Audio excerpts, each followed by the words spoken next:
So maybe if you could just start by telling me a bit about what you do and how you came to be doing what you do. No, sorry, how I came into what? How you came to be an editor and freelance writer, and a bit about your role as a media analyst. Sure. So my name's Steve Faguy. I'm born and bred Montrealer, and I actually studied computer science in university. But I was working for the student newspaper, The Link at Concordia. And I sort of got the bug for journalism.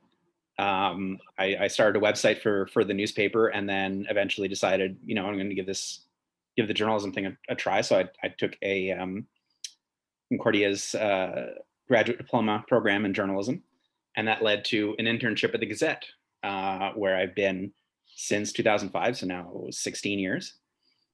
On the side, I am a media analyst. I have a blog that I write. I also do freelance stories related to mainly broadcasting, but also just sort of media in general. And yeah, that's kind of my life. So why should the public trust media? I mean, it's part of this larger thing of, who do you trust? And recently there's been an attack, not just on the media, but on academia, on, politicians, on the government bureaucracy in general. Basically anyone who you would consider an expert. And the risk for that is that if you have no one that you can trust, then truth kind of doesn't have much of a meaning anymore. So that's a problem. And unlike a politician who has an agenda in terms of wanting to make them seem very good, and their political views seem very attractive, the news media, their goal is to inform you. Not all news media is perfect. Not all news media is perfectly altruistic. But generally speaking, journalists, those who have that passion for the craft, because it's not a good way of making money these days, they do it because they want to have an impact on the world. They want to educate the world. They want to make a difference. So it doesn't necessarily mean you have to trust all media, but you have to trust someone who's out there who doesn't have skin in the game, who has an open mind and wants to get you the facts as much as possible. You mentioned in an interview about Peter Mansbridge leaving the National that there's still a need for that anchorman figure in times of major events. Do you still feel that way? I mean, it doesn't necessarily need to be a Peter Mansbridge type figure. And I'm not necessarily, I don't necessarily believe that you should have sort of this omnipotent, all-knowing figure. I think one of the problems we have in media and in general is that we build up these heroes, we build up these personalities tied to individual people, and nobody's perfect. But it comes back to we need someone to trust. Doesn't necessarily need to be the chief anchor at CBC. It could be someone who who runs a website somewhere, who has a very niche audience. But assuming that person,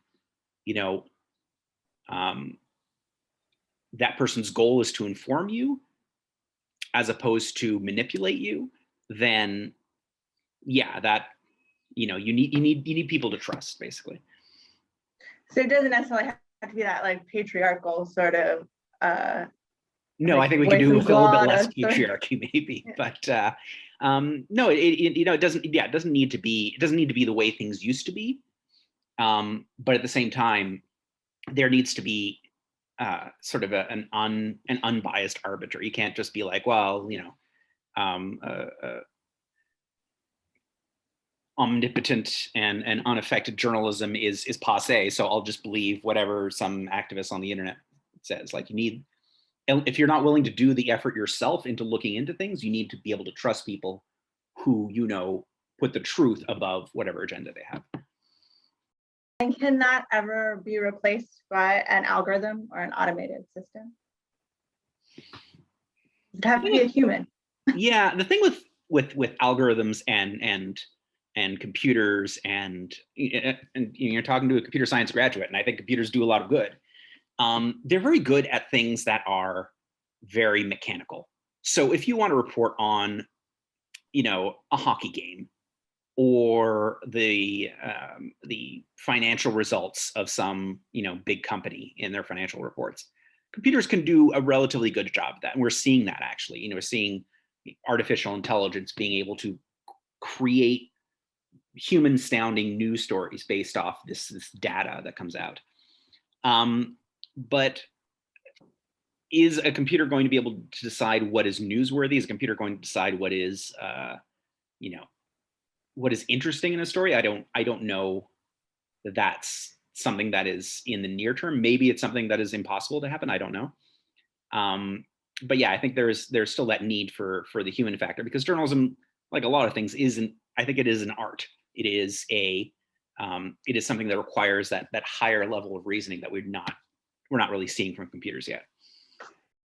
So if you had like two stories that are equally factually accurate, what is it that makes one better than the other? Like, what is it? What is that factor that makes journalism, I don't know, good? Yeah, it's an interesting question. Like, when I look at a story, basically what I want to know is what am I learning from this? And, you know, if you have two stories with the same facts, then maybe they're equally good. Maybe one of them is written better, one of them is more engaging, you know, one of them explains the situation better. But, you know, there are many things that make a good story, whether it's, you know, the way it is written, or the information it contains, the clarity with which it expresses that information, which is a big thing for me. Like, I want stories to be able to explain things in a way that anyone can understand. So yeah, there's a lot of things that make a story, and I don't think you can point to like one thing and say, okay, this makes this story better than that story.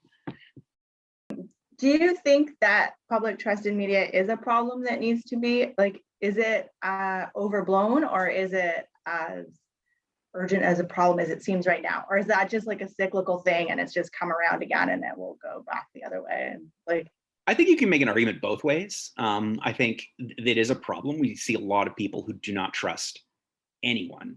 You know, I'm active on Twitter and social media, and you see people who believe that everything is a conspiracy, that believe that, you know, the media is out there to do something evil, and it's not really clear what, of course. That politicians are the same way, that, you know, especially with this COVID crisis that we're in, that everyone's manipulating, everyone's kind of devious in some way. At the same time, you know, everyone's talking about vaccine hesitancy, to give an example, and yet 3/4 of this province has either already gotten their first vaccine or has signed up for it. So, you know, I don't think it is. I don't think it is all encompassing. I don't think half the population has gotten to this point, but I do think there is a significant part of the population that has had its mind poisoned by these concepts.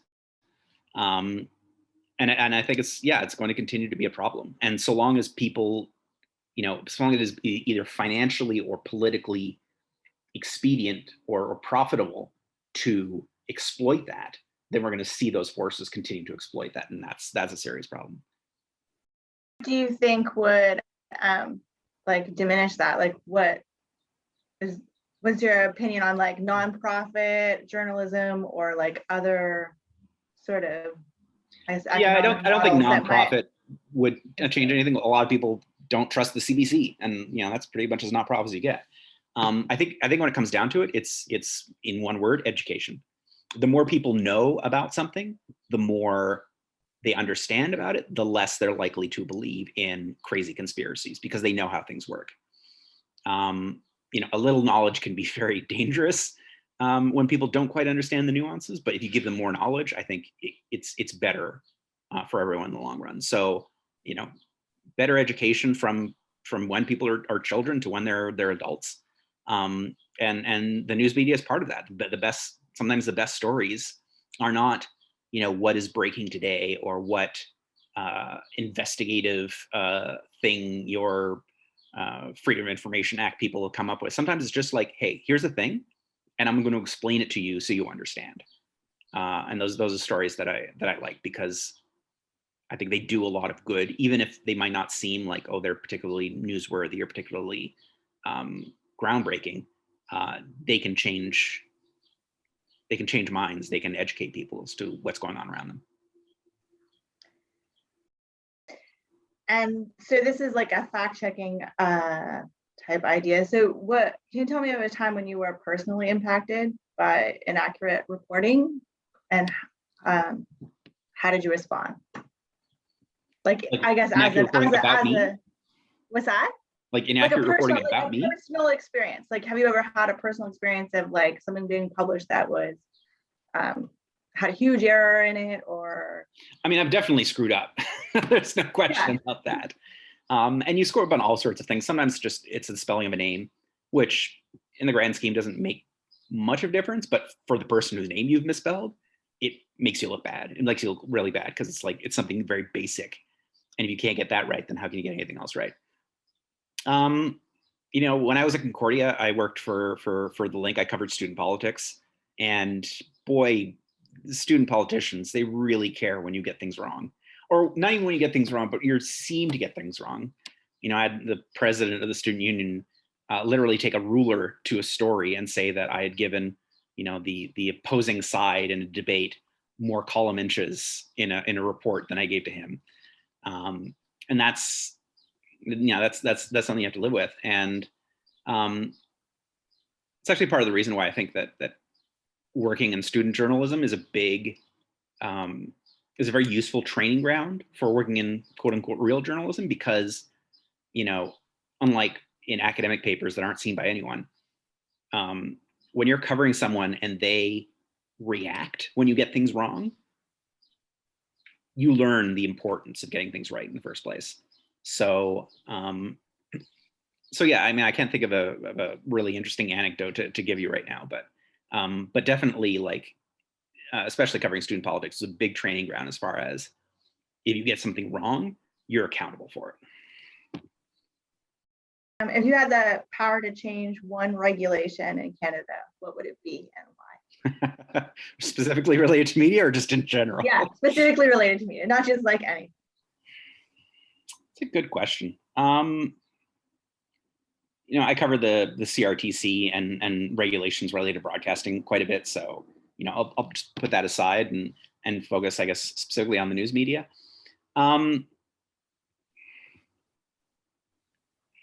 Honestly, nothing's coming to mind. Various attempts have been made to regulate journalism in various ways. Quebec, 10 years ago, there's a report published that recommended the creation of the an official journalist title.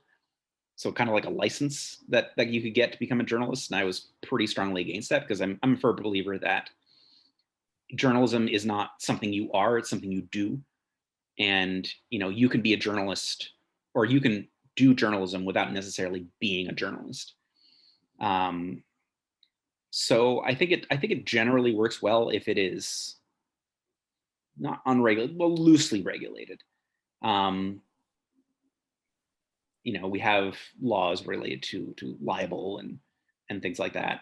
I'd like to see it made easier for small media outlets to survive and thrive in the world. And but there's not that much, regulations specifically affecting news media.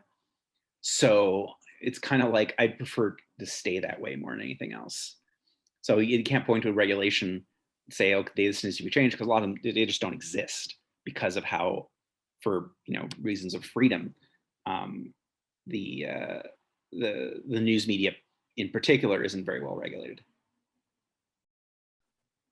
What do you think is the biggest difference between the media's, I'm saying the media broadly, I don't know, like news reporters' opinion of themselves of the news media and the public's opinion of the news media? I find the public greatly overestimates how many resources go into making the news. When I'm working, when I'm putting out a newspaper, there are half a dozen people there after 6 p.m. Helping me to edit stories and put out the paper. And people have this impression that there are like hundreds of journalists working every day at every media outlet, and they're like, why aren't you covering this? And generally the answer is, well, we don't have enough staff to do that. Or they greatly overestimate how much power news media owners have in the sort of day-to-day stuff. They're like, oh, well, your bosses must have edited this story to like get their point of view across. And like, my bosses have far more important things to do than to like decide on the wording of a particular story. That doesn't mean they're not involved, but Pierre Carl Pellido is not going into designing the Journal de Montréal front page every day. So I think there's a sort of a disconnect between what people think of the news media. They think of as sort of a monolith. They kind of dehumanize it versus what the media actually is, just professionals who are trying to do the best job they can.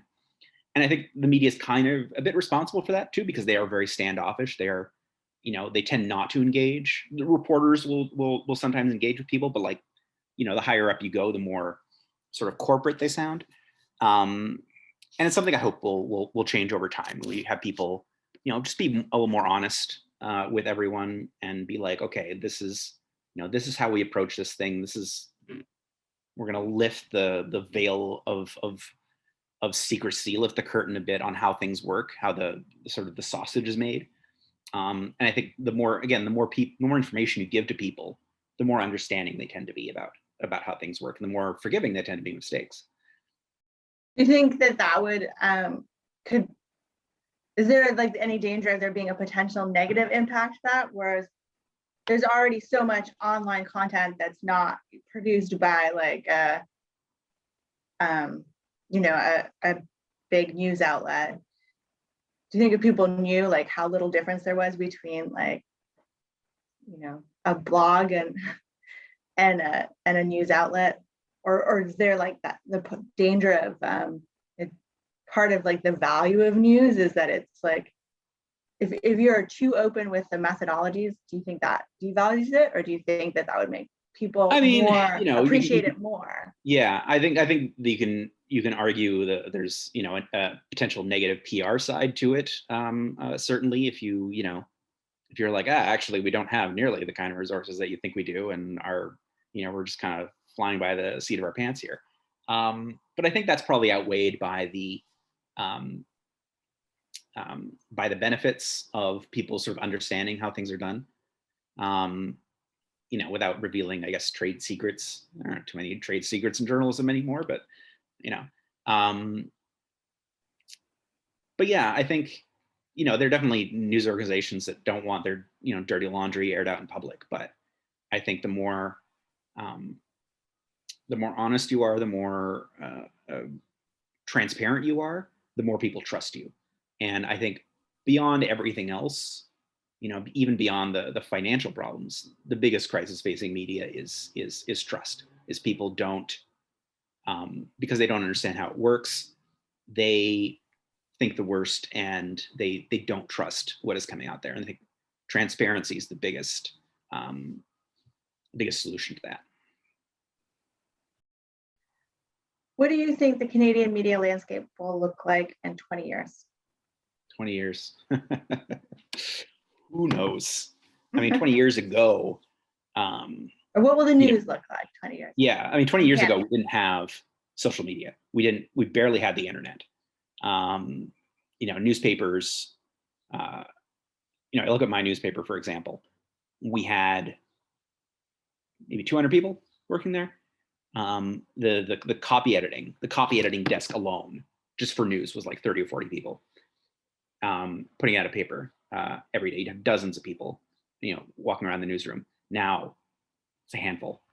And on top of everything else they're doing now, they're also, working on our website and social media. And you're doing a lot more than you used to do with far fewer resources. I think 20 years down the line, we're probably going to see a lot less print media. You're probably going to see, a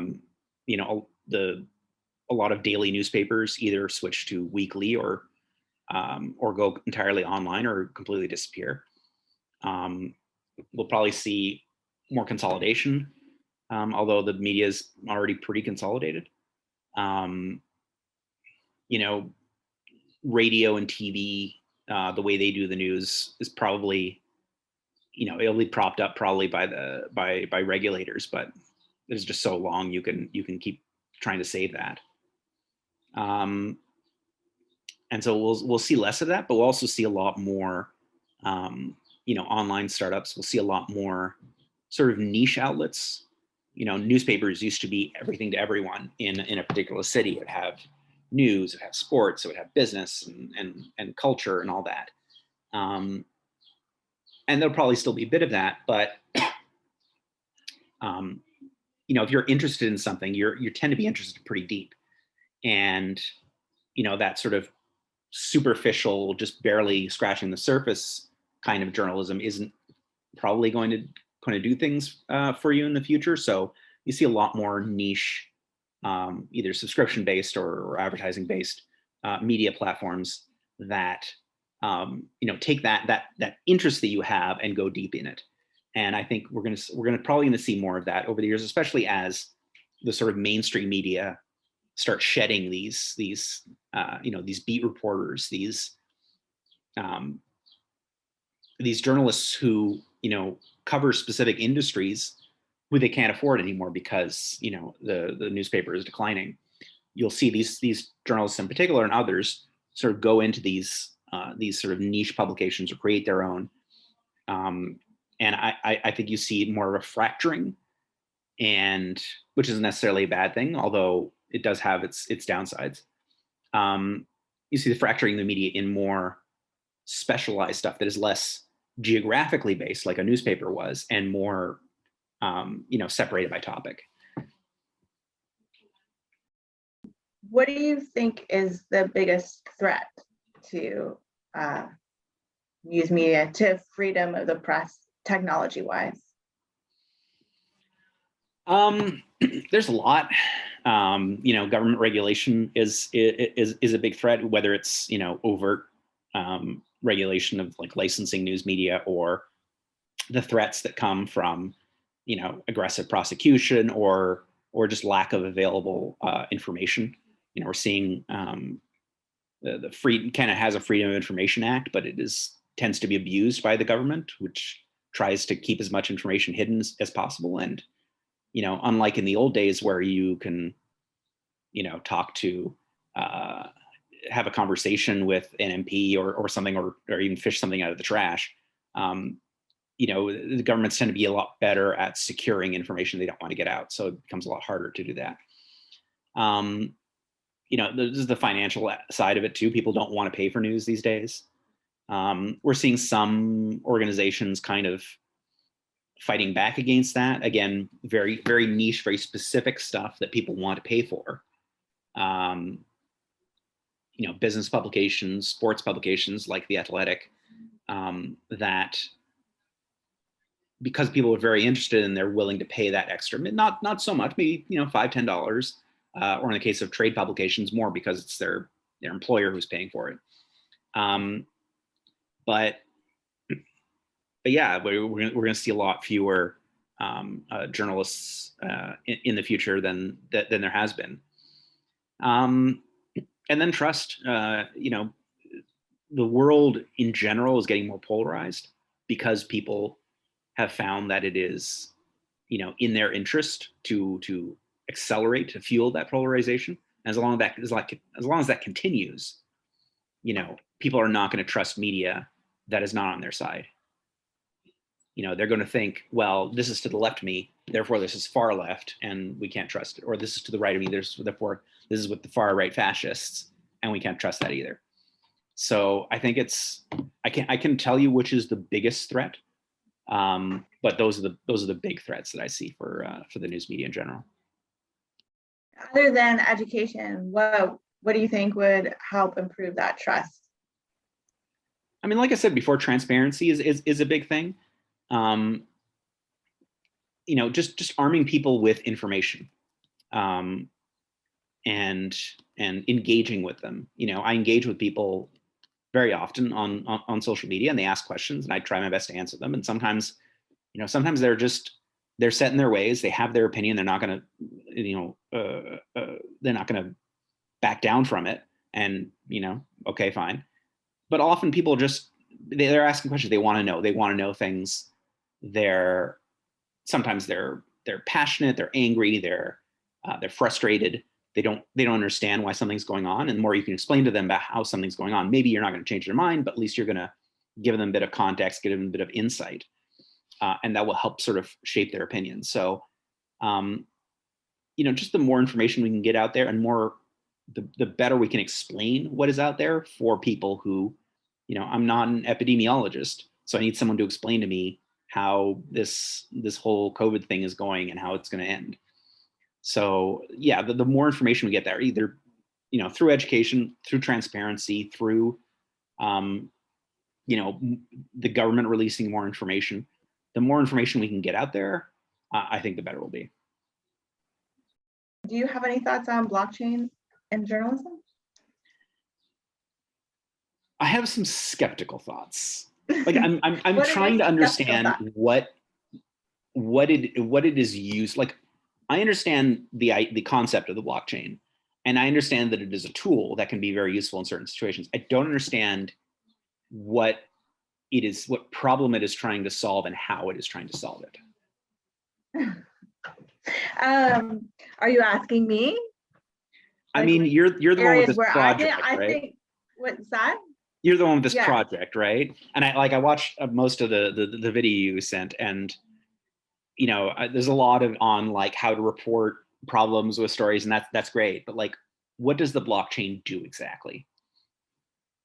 Well, it's essentially just a database. So it's just a way of like, there are different aspects of journalism that it could apply to, like provenance or like, but in the case of this project, it's a fact-checking. It would be a fact-checking application. So it would be verifying whether issues have been resolved or not resolved. Like, not whether something's true or untrue, but it's more about like securing the process. So I don't think that it has any application in terms of like, I don't know, aspects of the process that would be done by people. It's more securing data. So like, I think the question is like, is it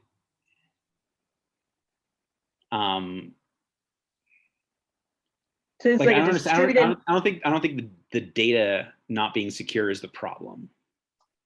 I think like, we get data from government websites like every day with the COVID stats, for example. And I don't think many people are questioning like whether that data is accurate or it's been manipulated by a third party or something. So like, I understand, a lot of people are using blockchain. A lot of people like using the term blockchain and using it for things that you're not really clear like what the utility is. So I think the trust in media issue is a very human one, and I'm not sure how much technology can do in terms of improving that directly. Although maybe there's some things that it can improve sort of on the periphery of that in terms of authenticating or something else. But yeah, I'm still trying to wrap my head around how it's being used here. How it's being used in general? in general, and in the project that you're proposing here. How blockchain is being used in the project? Yeah. Yeah, so it's time stamping fact checks, right? Okay. So the idea is that you would have like, if you're using this, you would make a fact list. So you wouldn't necessarily make a fact check because you wouldn't necessarily fact check every story, but you would have this, what I'm calling a fact list that would be time stamped, right? And so, so you have like, so then you have like a sort of participatory process where people can suggest fact checks and challenge fact checks. And then like, so whether, I mean, I can pull it out and describe it in more detail if you want. But I'm not sure. Maybe I'll watch the video again, but like, yeah, the other thing like, about, so for a lot of people, I'm just doing the interviews, like the first interviews, and then once all the content is up, I think when you go in and are able to use it, it will be more clear. okay. But I could explain it in more detail if you want. But essentially, it's like it's just time stamping fact checks, and then so every time you make a change, then that will be recorded to. I'm just in this project I proposed using word proof, which uses EOS, but there's other blockchains, right? So then every time you make a change, then that changes. Does that make sense? So it would take a lot more explanation to explain it, but I could. But I guess my feeling was that I would just do a bunch of interviews and then put a bunch of content up, and then you could like play around with it, and then hopefully it will be more clear when it's like in action. I don't know. Okay, that sounds like a plan. But yeah, I'm not personally convinced that blockchain is. I don't know that it would necessarily improve anything, but this is just an example of how it might be used. Okay. But yeah, I'm not personally convinced that blockchain is. I don't know that it would necessarily improve anything, but this is just an example of how it might be used. Okay. So it doesn't make people trust the media, but it is a way of well, no, because it's still people doing fact checks, right? Yeah. Like it's still being done by, you still have to trust the people that are doing it. Like right. It's still being done by human people. It's just more a method of verifying that it's like who verified it and when they verified it. Okay. Like that's the only thing that's really tracking on a blockchain. Okay. Right. So would that make people trust the media more? I have no idea. I don't know. Well, that's why you're in schools to learn, right? So we'll find out. Yeah. But I'm hoping I haven't quite figured out how to explain it very well. I'm hoping if I just do it, it will make it more clear and then be easier to like see how it would work. I don't know. Well, I mean, like I said, like this is just explaining things is a big thing, and I think an underrated thing when it comes to journalism, especially during these kinds of public crisis where there's a lot of stuff going on that people don't quite understand. And I think, the more we can help people learn things, I think the better off we'll be in general. So yeah. But maybe you can get a journalist to explain it better. I don't know. But yeah.